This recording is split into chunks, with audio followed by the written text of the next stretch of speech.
Bismillahirrahmanirrahim.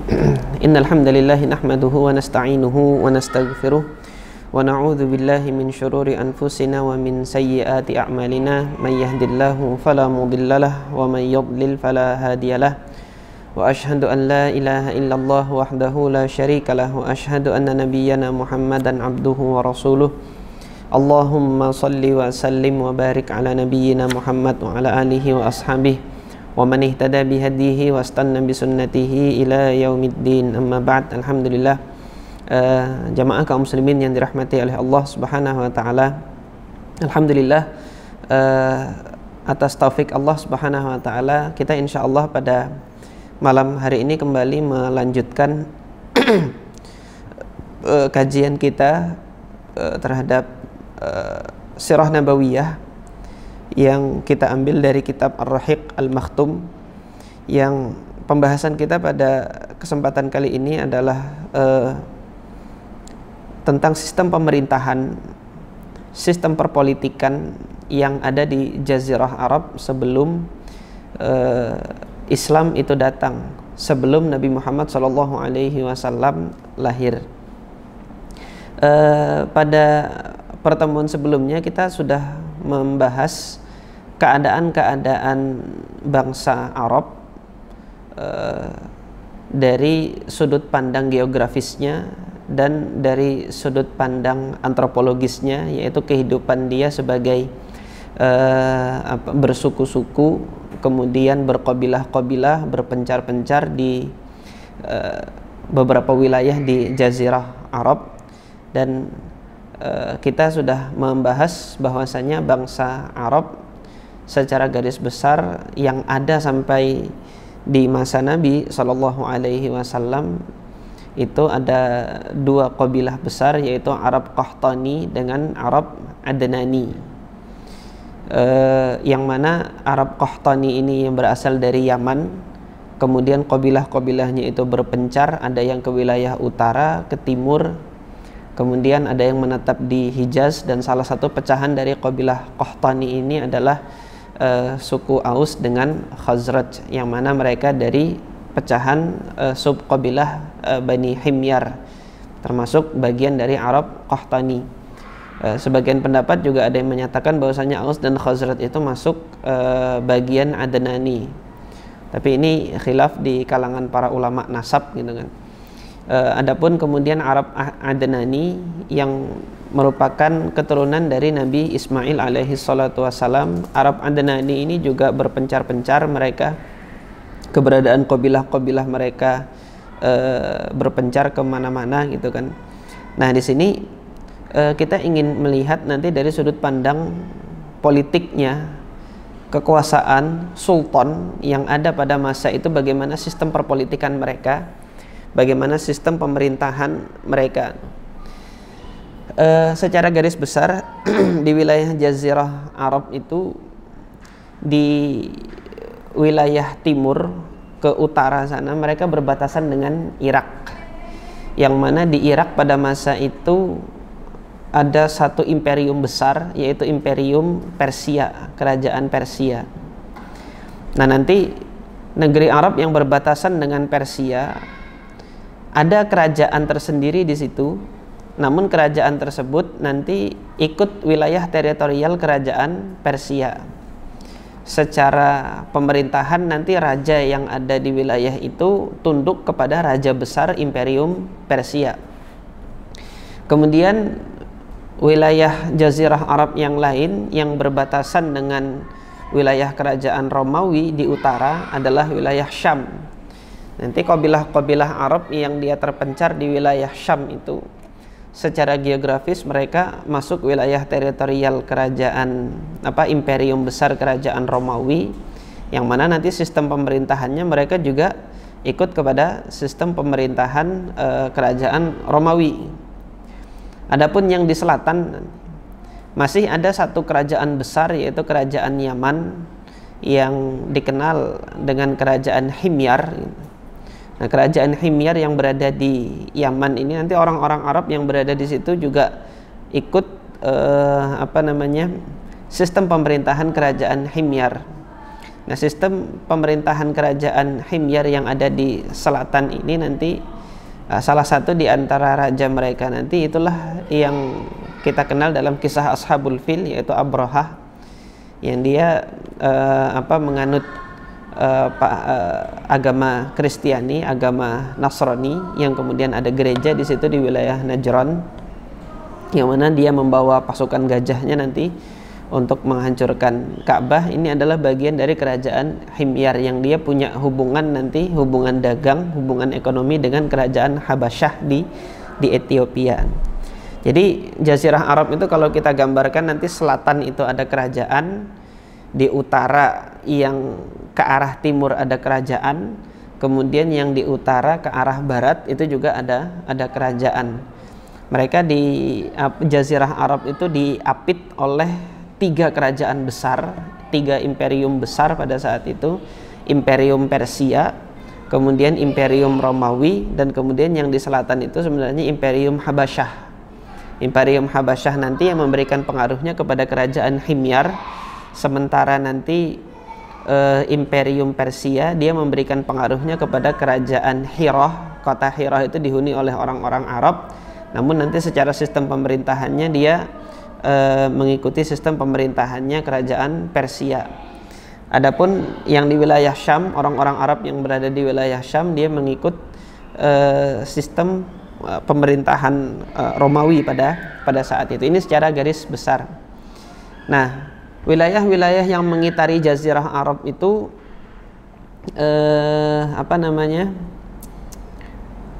sistem pemerintahannya adalah sistem pemerintahan monarki, raja, yang mana raja itu di dalam sistem pemerintahan monarki dia punya kekuasaan penuh terhadap rakyatnya.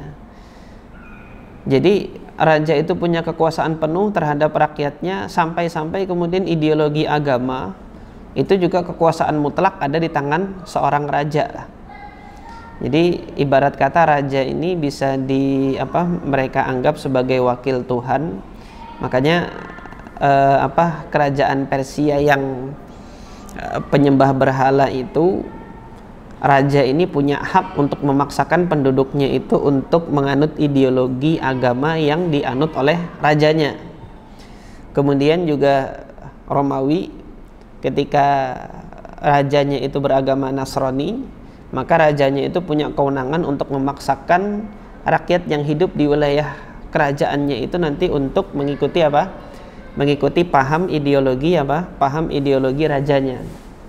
Pun demikian nanti yang ada di Habasyah, di wilayah Habasyah yang di selatan, rakyat-rakyat itu juga ikut ideologi agama dari rajanya. Demikian budaya bermasyarakat yang ada pada masa itu. Nah, di Jazirah Arab sendiri bagaimana? Wilayah Jazirah Arab ini dia adalah wilayah yang tidak masuk wilayah kerajaan mana-mana pun gitu, dan tidak ada kerajaan di situ. Wilayah Jazirah Arab bukan wilayah Persia, karena kemarin sudah kita sampaikan bahwasanya topografi wilayah Jazirah Arab itu berbatu-batu. Kalau mereka lihat dipandang oleh bangsa dunia, aliran air sungai tidak ada, mau bercocok tanam nggak ada yang bisa tumbuh. Kalaupun menggembala kambing itu untung-untungan gitu kan, hanya mengandalkan di mana daerah yang berair gitu. Kalau nanti turun hujan di wilayah ini, ada wadi yang bisa dijadikan sumber air, mereka menetap di situ. Ketika sumber air hilang, mereka berpindah bersama dengan ternak-ternaknya. Nah, wilayah yang seperti ini kan tidak memancing tidak memberikan motivasi tersendiri kepada kerajaan-kerajaan besar dunia itu untuk mengambil wilayah tersebut sebagai daerah kekuasaannya gitu. Buat apa juga, nggak ada keuntungan duniawinya di situ. Sudah berbatu keras gitu kan. Nah, oleh karena itu yang hidup di situ adalah mereka orang-orang yang bebas dari pengaruh satu kekuatan besar. Nah, mereka hidup di situ berkelompok-kelompok, berkobilah-kobilah, berkeluarga-keluarga. Nah, orang-orang Arab berada di tengah situ. Sistem pemerintahan mereka itu adalah sistem pemerintahan ru'usul qabail. Maka sampai di sini kita bisa simpulkan bahwasanya sistem pemerintahan di wilayah Jazirah Arab pada masa sebelum Nabi Muhammad SAW dilahirkan itu ada dua sistem secara garis besar. Sistem yang pertama adalah sistem kerajaan. Sistem kerajaan ini dianut oleh kerajaan pertama, kerajaan Hirah. Kerajaan Hirah ini adalah kerajaan besar yang dia berbatasan dengan wilayah Persia, yang nanti sistem pemerintahannya itu mengikut kepada Imperium Persia. Kemudian yang kedua kerajaan Syam, yang mana sistem pemerintahannya nanti mengikut kepada sistem pemerintahan Romawi. Sementara di selatan kerajaan Himyar, yaitu kerajaan Yaman, Mulkul Yaman gitu kan, kerajaan Yaman yang berada di selatan dikenal dengan kerajaan Himyar. Mereka nanti lebih banyak pengaruh sistem pemerintahannya itu dari kerajaan Habasyah, yang mana kerajaan Habasyah ini secara tidak langsung pengaruhnya juga dari kerajaan Romawi karena sama-sama penganut agama Kristiani di situ. Nah, ini yang berada di wilayah sekeliling. Sementara yang di tengah-tengah Jazirah Arab tidak ada kekuatan kerajaan manapun yang menguasai mereka, tetapi yang menguasai mereka itu adalah sistem qabail. Ini sistem yang kedua, sistem kepemimpinan kepala suku, sistem kepemimpinan kepala qabilah. Maka kita bisa bayangkan keruwetan sistem qabilah ini gitu kan. Sistem qabilah ini ketika di satu daerah didiami misalnya oleh 20 qabilah. Maka 20 qabilah ini masing-masing dia punya pemimpin. Misal di satu kota ada 20 qabilah, masing-masing qabilah ada pemimpin. Maka yang jadi pemimpin di daerah itu ya 20 orang itu gitu loh. Tidak ada satu orang yang berkuasa atas satu dengan yang lainnya gitu kan. Jadi kalau nanti kepala qabilah yang satu itu mengumumkan perang, semua anggota qabilah tersebut ikut perang. Nah, jadi di sini digambarkan oleh Syekh Safiur Rahman Al-Mubarakfuri rahimahullah. Beliau mengatakan wa fil haqiqah kana li hadhil qabail ru'asa tusawwiduhumul qabilah. Secara hakikatnya di sini qabilah-qabilah ini memiliki pemimpin, kepala-kepala yang diangkat oleh qabilah tersebut dan dihormati oleh qabilah tersebut, dianggap sebagai sayyid. Sayyid itu nanti rujukan gitu kan. Wa kanatil qabilah hukumatan musaghgharatan. Di sini seakan-akan qabilah itu seperti sistem pemerintahan yang kecil. Sistem pemerintahan yang kecil berada di satu wilayah yang dia punya kekuasaan penuh terhadap anggota qabilahnya masing-masing. Asasu qiyaniha as-siyasi al-wihdah al-asabiyah. Jadi motif mereka di dalam politik itu, di dalam politik, motif mereka untuk sistem pemerintahan yang seperti ini tidak lain adalah kesatuan fanatisme terhadap kesukuan, fanatisme kesukuan. Wal manafi'at al-mutabadilah fi himayatil ardi wa daf'il 'udwani anha. Jadi motif mereka di dalam politik itu adalah rasa kepemilikan, rasa satu suku, fanatisme qabilah, kemudian manfaat-manfaat yang diambil dari dari penjagaan tanah-tanah yang mereka miliki, itu yang menjadi motif mereka. Atau yang menjadi motif mereka nanti dalam berpolitik adalah menghalangi serangan-serangan dari pihak-pihak musuh. Wa kanat darajatul ru'asa'il qabail fi qaumihim kadarajatil muluk, kata Syekh Safiur Rahman ini. Jadi derajatnya para pemimpin qabilah ini di tengah-tengah kaum mereka itu ya sama seperti raja di negaranya gitu. Fakanatil qabilah taba'an li ra'yi sayyidiha fis silmi wal harb. Satu qabilah itu selalu akan ikut dalam idenya pemimpin. Dalam perkara perang ataupun damai, kalau pemimpin itu mengatakan perang, perang. Kalau mengatakan damai, damai. La tata'akharu anhu bihal. Yang mana enggak meleset sedikit pun dari keinginan qabilah. Wa kana lahu minal hukmi wal istibdad birra'i ma yakunu li diktator qawi. Jadi kekuasaannya pemimpin qabilah itu kalau kita ibaratkan sama seperti kewenangan seorang diktator yang dia punya posisi kuat, mau ini semuanya tunduk gitu. Hatta kana ba'dhum idza ghadiba lahu ulufun minas suyuf. Satu orang dari kepala qabilah ini marah gitu kan, itu tandanya yang marah itu nanti ada 1000 penyandang pedang itu juga ikut marah gitu kan. La tas'aluhu fi ma ghadib. Yang mana kalau Anda tanya kenapa dia marah gitu kan, jawabannya ya karena pemimpin kami marah, kami pun juga marah. Illa annal munafasah fi siyada baina abna'il am kanat tad'uhum ila al-musana'ah bin nas. Namun di sini ta'assub atau fanatisme qabilah tadi yang kelihatannya kereng seperti itu tadi kan, yang kelihatannya itu ganas, kalau kepala qabilah itu marah semuanya. Tetapi di sini ada sisi positifnya dari dari sistem qabilah ini, yang mana nanti persaingan dalam hal mengambil pengaruh gitu kan antara qabilah yang satu dengan qabilah yang lain. Ini kan posisi qabilah satu dengan qabilah yang lain adalah sepupuan saja gitu kan. Masing-masing dari qabilah ini kan nanti kalau dirujuk kakeknya itu nanti ketemu di kakek yang satu. Jadi kedudukan mereka ini meskipun tadi potensi untuk terjadinya konflik itu besar, tetapi karena kedekatan mereka yang masih bisa disatukan dalam satu jalur keluarga itu gitu kan. Nah, persaingan mereka untuk berebut pengaruh itu nanti juga ditunjukkan oleh kebaikan-kebaikan mereka. Nah, kebaikan-kebaikan yang dihasilkan mereka untuk mengambil pengaruh di tengah-tengah qabilah-qabilah yang ada itu ya sampai menjadi adat kebiasaan mereka, kalau ada tamu datang mereka memuliakan. Nah, ini ada sisi positif dari tradisi orang-orang Arab yang dia memuliakan tamu yang datang seperti itu.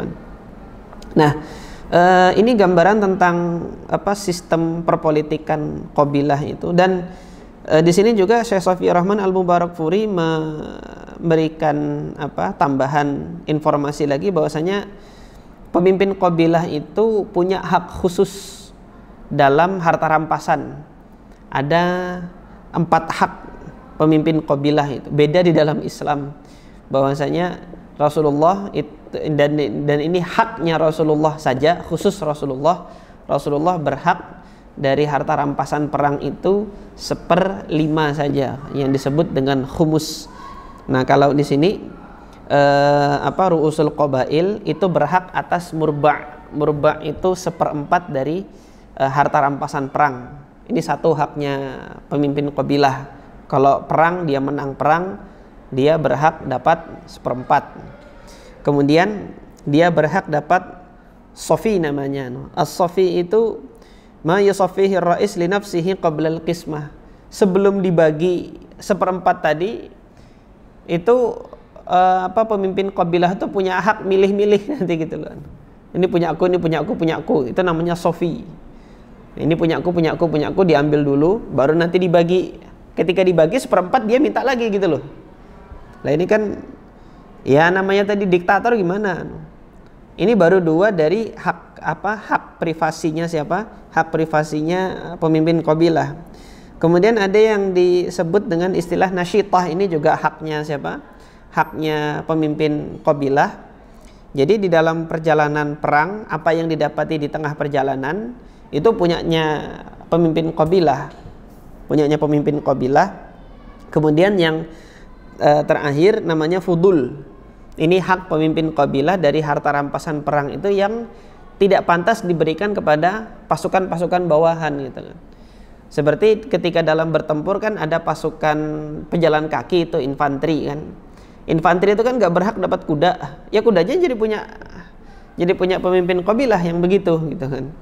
Jadi yang dia nggak pantas buat kalangan-kalangan bawah diambil sama pemimpin qabilah. Jadi terlihat sekali dari 2 sistem pemerintahan ini, baik nanti sistem pemerintahan kerajaan yang monarki maupun sistem pemerintahan yang ru'usul qabail ini, mereka yang bukan rois, mereka yang bukan pemimpin itu ditindas setindas-tindasnya, diinjak seinjak-injaknya gitu kan.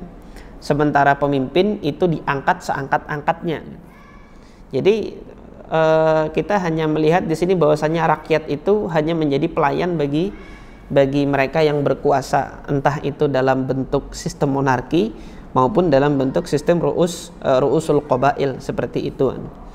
Nah, yang perlu kita yang perlu disampaikan pada kesempatan kali ini, meskipun demikian gitu kan, dari sistem dari dua sistem pemerintahan yang ada di masa sebelum Nabi SAW lahir, kita di sini memfokuskan kepada siyadah kepemimpinan dari auladu Ismail alaihi salatu wassalam. Kan kemarin kita sudah membahas Nabi Ismail alaihi salatu wassalam itu menetap di Mekah, kemudian beliau beranak pinak, kepengurusan Ka'bah itu dilanjutkan oleh anaknya, kemudian anaknya kepada keturunannya, cucunya dan lain sebagainya, dan seterusnya itu mereka nanti yang mengurus Ka'bah itu. Nah, nanti ketika anak-anaknya Nabi Ismail ini hijrah, kemudian berpindah ke tempat-tempat yang di luar Mekah, sebagian mereka tinggal di luar Mekah, kepengurusan Ka'bah ini beralih kepada kabilah Jurhum, yang mana kabilah Jurhum ini kan tadi yang menjadi tetangganya Nabi Ismail. Jadi ada beberapa kurun nanti Ka'bah itu diurus oleh Jurhum, ada nanti beberapa kurun dikembalikan lagi kepada keturunannya Nabi Ismail alaihi salatu wassalam. Yang hal ini menjadikan meskipun di tengah-tengah sistem ru'usul qabail tadi itu ya, sistem kepemimpinan para kepala suku tadi, jadi kalau ada permasalahan antara kabilah satu dengan kabilah yang lain, nggak ada pemimpin yang menjadi penengah. Jadi ya kesepakatan antar kabilah-kabilah itu, kalau nanti pemimpinnya nyatakan perang, maka perang. Kalau nanti pemimpinnya mengatakan sudah nggak usah perang, kita maafin, ya terjadilah damai di situ kan. Nah, di tengah-tengah ini ada satu kabilah yang dipandang gitu loh, yaitu anak keturunannya Nabi Ismail dipandang sebagai kabilah-kabilah yang menuntun bangsa Arab itu dalam hal spiritualitas gitu loh. Jadi mereka dianggap orang-orang soleh, keturunannya Nabi Ismail alaihi salatu wassalam itu, yang mana nanti mereka mengerucut kepada keturunan Quraisy, keturunannya Fihr. Nah, keturunannya Fihr ini ini yang kemudian nanti disebut dengan Quraisy. Jadi kabilah-kabilah Arab yang lainnya itu melihat kepada mereka itu, faqad kana tanzuru ilaiha al-arab nadrata taqdirin wa ihtiram. Jadi kepemimpinan yang ada di Hijaz yang dipegang oleh orang-orang Quraisy itu dipandang oleh orang-orang Arab dengan pandangan penghormatan. Yaitu tadi karena dia keturunannya Nabi Ismail, selama ini mereka yang merawat rumah ibadah itu, maka merekalah yang menjadi rujukan bangsa Arab itu di dalam beribadah. Ini berlangsung berabad-abad. Orang-orang Arab itu memandang kalau mau beragama, urusan agama rujukannya adalah anak keturunannya Nabi Ismail ini, yaitu orang-orang Quraisy pada saat itu. Syekh Safiur Rahman Al-Mubarakfuri di sini menggambarkan wa amma hukumatul Hijaz faqad kanat tanzuru ilaiha al-arab nadrata taqdirin wa ihtiramin wa yarawnaha qadatan wa sidnatal markazid dini. Dia adalah pemimpin dan rujukan bagi pusat urusan-urusan agama. Wa kanat tilkal hukumah fil haqiqah khalitan min as-sadarati ad-dunyawiyah wal hukumiyah waz zi'amah ad-diniyah. Yang mana secara hakikat sistem pemerintahan yang dipegang oleh orang-orang Hijaz pada saat itu pada hakikatnya bercampur dengan urusan-urusan duniawi juga gitu kan. Tidak hanya khusus untuk urusan agama saja, tapi sebagian dari urusan-urusan yang diurusi oleh orang-orang Hijaz ini, keturunannya Nabi Ismail yang berada di Hijaz ini juga bercampur dengan hukum-hukum urusan-urusan duniawiyah. Nah, sampai di sini jamaah sekalian yang dirahmati oleh Allah Subhanahu wa taala, karena Quraisy itu merupakan rujukan di dalam beragama oleh orang-orang Arab, maka pada saat Nabi Muhammad itu Allah Subhanahu wa taala utus dari Quraisy dan kemudian membawa satu ajaran yang berbeda dari apa yang diajarkan oleh Quraisy secara turun temurun. Di sini bangsa Arab itu dihadapkan dengan perbedaan pandangan. Mana yang harus diikuti? Teladan kami selama berabad-abad adalah Quraisy. Mereka yang mengajari kami cara beribadah, mereka yang mengajari kami cara menghormati Masjidil Haram, mereka yang menuntun kami ketika beribadah di musim haji, mereka yang memberikan pelayanan kepada kami, yang membukakan sumur Zam-Zam bagi kami, itu mereka semuanya. Selama berabad-abad turun temurun, kemudian muncul di tengah-tengah mereka seorang yang mengaku nabi, mengajak kepada satu ajaran yang belum pernah diajarkan oleh nenek moyangnya, gitu kan. Ini mana yang benar? Ini benarkah dia seorang nabi, ataukah dia hanya mengaku-ngaku saja sebagai nabi, gitu. Maka lama bangsa Arab itu menunggu keputusannya, sehingga mereka yang Allah Subhanahu wa taala takdirkan dia mendapatkan petunjuk, maka bersegera dia beriman kepada Nabi Muhammad SAW.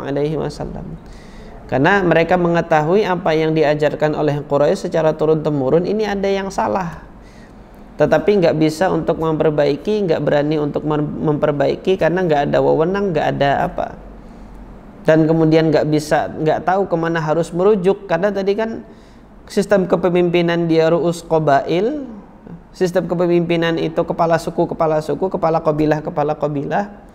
Kalau ada satu permasalahan, merujuk kepada qabilah mana, masing-masing qabilah dia punya kekuatan. Nah, tapi secara tradisi moral budaya masyarakat di sana banyak yang salah, gitu loh. Kaum wanita tidak diberikan kesempatan untuk hidup, baru lahir udah dianggap sebagai pembawa sial, maka dikubur hidup-hidup, gitu kan. Kalau dia lahir di keluargaku, gitu kan, dikubur hidup-hidup. Pernikahan jahiliyah di masa itu, wanita itu dianggap sebagai barang pemuas laki-laki saja, gitu kan. Di antara jenis pernikahan jahiliyah itu ada namanya pernikahan royah. Pernikahan royah itu seorang wanita yang siap untuk dinikahi, dia menancapkan bendera yang ada di depan rumahnya sebagai isyarat bahwasanya masing-masing kabilah boleh mengutus pemuda-pemudanya nanti untuk mencicipi anak gadis itu, gitu loh. Maka masing-masing kabilah nanti mengirim pemuda-pemudanya, gitu kan, untuk mencicipi anak gadis itu. Pada saat nanti dia hamil dan lahir, mana yang paling mirip, maka dia adalah suaminya yang sah dan dia adalah ayah dari anak tersebut. Itu salah satu bentuk pernikahan jahiliyah. Ini keadaan-keadaan yang seperti ini harus ada yang merubah. Sudah terlanjur parah. Pemimpin kabilah itu tadi sudah digambarkan dia punya kekuasaan penuh terhadap anggota-anggota kabilahnya itu. Di satu sisi anggota kabilahnya itu harus nurut dan setia, tapi di satu sisi mereka juga ditindas, gitu kan. Fasilitas-fasilitas yang didapatinya seperti harta rampasan seperti itu, siapa yang mau mengubah? Pokoknya secara sistem kehidupan, baik yang sistemnya itu ru'usul qabail maupun kemudian sistemnya itu pemerintahan kerajaan, orang-orang lemah semakin lemah, orang-orang yang kuat dia akan semakin kuat. Nah, ini harus ada yang mengubahnya, sistem yang seperti ini, gitu kan. Nah, mereka menunggu ketika muncul seorang nabi di tengah-tengah mereka mengajak kepada satu ajaran yang tidak pernah dianut oleh tidak pernah diketahui oleh di tengah-tengah nenek moyangnya dahulu, gitu kan. Tetapi yang diajak ini adalah perkara-perkara yang selama ini mereka ingkari dalam hati. Artinya kan ini kan secara kemanusiaan anak perempuan nggak bisa dikubur hidup-hidup, mereka ingkari, dan itu ternyata yang dibawa ajarannya oleh Muhammad. Wah, ini ajarannya benar gini kan. Mereka yang hati nuraninya itu bersih langsung beriman gitu. Itu kelompok yang pertama langsung beriman. Yang diajak kepada perkara-perkara yang baik, yang mana hati nurani itu melihat perkara tersebut ini perkara yang patut memang kita lestarikan, tradisi-tradisi yang patut dilestarikan, menghormati tamu, kemudian membantu yang lemah. Selama ini figur itu yang dilihat pada diri Nabi Muhammad SAW. Maka mereka langsung beriman. Ini yang pertama. Yang kedua, mereka yang tetap setia kepada ajaran nenek moyangnya menentang dengan keras gitu kan. Enggak, ini sudah warisan dari leluhur seperti ini, harus dilanjutkan, dilestarikan. Ada yang mencoba mengubah, itu berarti dia mengkhianati leluhur dan harus dihanguskan dari muka bumi ini gitu. Makanya permusuhannya sangat keras terhadap Nabi Muhammad SAW pada saat itu. Nah, ada kelompok yang tengah-tengah, yaitu yang non Quraisy gitu kan. Nah, Quraisy menentang karena selama ini yang berkuasa untuk, ibarat kata yang dikatakan berkuasa untuk perkara agama adalah Quraisy. Ada muncul satu figur baru membawa ajaran agama yang berbeda dari ajaran agama yang dibawa oleh Quraisy ini. Kan ini nanti ladang ladang mata pencahariannya kan terancam gitu. Selama ini mereka yang melayani orang-orang datang haji gitu kan. Mereka yang melayani orang-orang datang haji. Ketika orang-orang datang haji, ya dia angkat harganya setinggi-tingginya kan. Kalau sekarang kita lihat itu kan pemasukan devisa dari pariwisatanya orang-orang Quraisy toh. Nah, ketika nanti Nabi Muhammad datang, jangan sembah ini, jangan sembah ini, sedangkan orang Quraisy nanti sembah patung ini. Kalau nanti ngasih sekian dinar untuk patung ini, persembahan untuk patung ini, nanti akan dikabulkan hajatnya begini. Agama dijualnya begitu gitu. Tapi yang dijual agama palsu, berhala palsu gitu kan. Pengen dapat jodoh, kasih berapa dinar, sini sedekahnya. Nah, sedekahnya kemudian diambil oleh siapa? Penjaga berhalanya itu gitu kan. Nah, datang Nabi Muhammad untuk jangan menyembah berhalanya. Nah, siapa yang nanti mau ngasih ke celengan berhalanya itu kan. Nah, ketika ini terancam, maka kepemimpinan agama ini terancam, mereka yang menjadi penentang. Yang tengah-tengah, yang non Quraisy, yang selama ini dibimbing oleh Quraisy, merekalah nanti yang menunggu siapa sih yang menang, Nabi yang baru ini kah, atau nanti Quraisy yang sudah lama menuntun kita dalam hal agama, dalam hal perkara spiritualitas ini tadi kan. Jadi ternyata dari sekian lama perjuangan dakwah itu nanti akan kita bahas juga di sini. Rasulullah SAW Allah berikan kemenangan di tahun ke-8 Hijriah. Di tahun ke-8 Hijriah itu terjadi Fathu Makkah. Barulah di situ orang-orang Arab secara umum nanti melihat ternyata dia adalah nabi yang benar. Kalau dia nabi yang benar, ayo kita datang. Kita datang untuk menyatakan keislaman, dan selama ini memang yang salah adalah Quraisy. Nah, itu patokannya orang Arab itu. Maka setelah Fathu Makkah, mereka sudah melihat siapa yang menang, dan patokannya orang Arab ketika mengatakan siapa yang menang itu belajar dari peristiwa Ashabul Fil. Nanti setelah ini akan kita baca, setelah nanti kita membahas Diyanatul Arab, agama-agama yang ada pada orang Arab ini bagaimana saja. Nah, ketika mereka melihat dalam peristiwa Al-Fil, Allah Subhanahu wa taala menjaga Ka'bah gitu kan, dan meluluh lantahkan mereka yang hendak menghancurkan Ka'bah. Orang-orang Arab di situ mengambil kesimpulan bahwasanya Ka'bah ini tidak akan pernah dikuasai oleh orang yang salah. Siapapun yang berhasil menguasai Ka'bah, dialah pembawa ajaran yang benar. Gitu loh. Nah, selama ini ketika dikuasai oleh Quraisy gitu kan, maka Quraisy nanti yang dianggap sebagai yang benar karena mereka yang menguasai Ka'bah kan. Nah, nanti kalau Muhammad ini bisa menguasai Ka'bah, meruntuhkan kekuasaannya Quraisy, maka Muhammadlah yang benar dan dia adalah nabi gitu kan. Nah, itu yang diyakini oleh orang-orang Arab pada masa itu.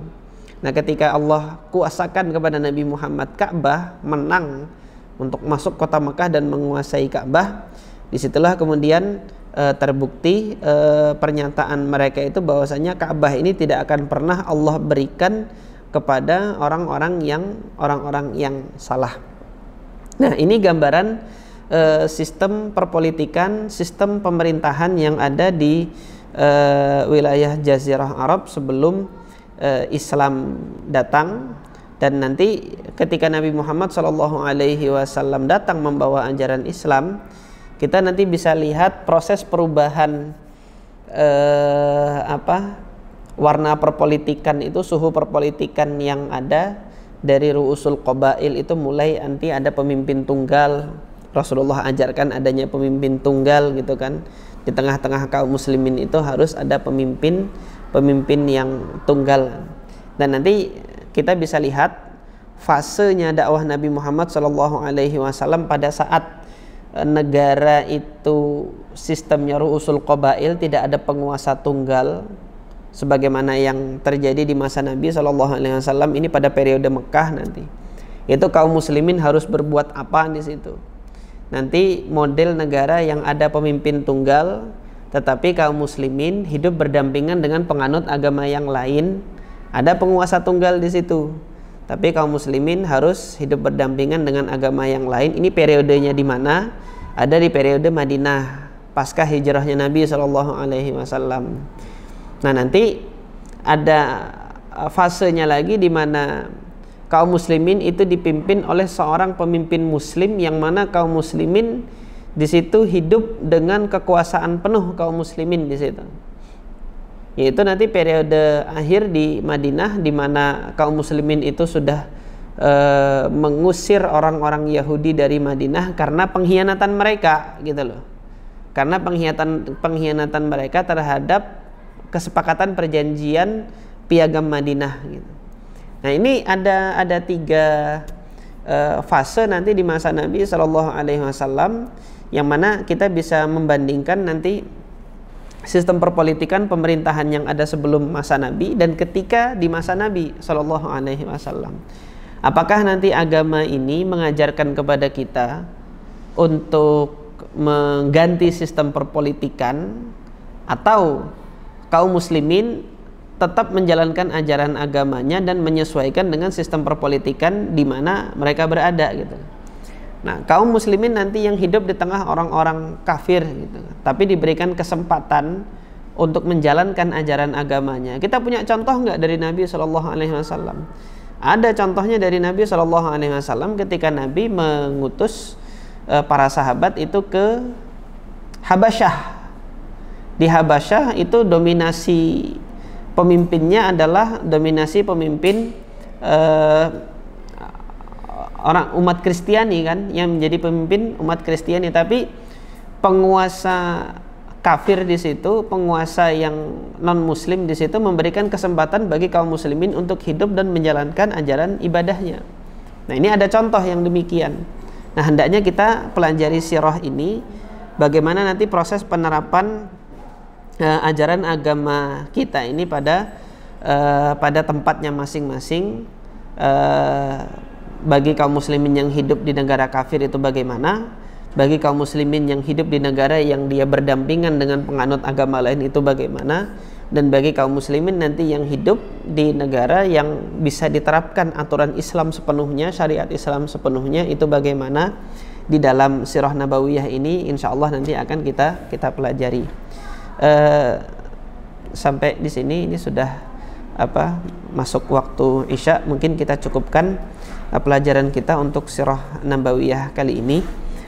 Insyaallah pada pekan pertemuan yang akan datang kita akan membahas agama-agama apa saja sih yang ada di tengah-tengah bangsa Arab pada saat itu, yang dianut oleh bangsa Arab pada saat itu.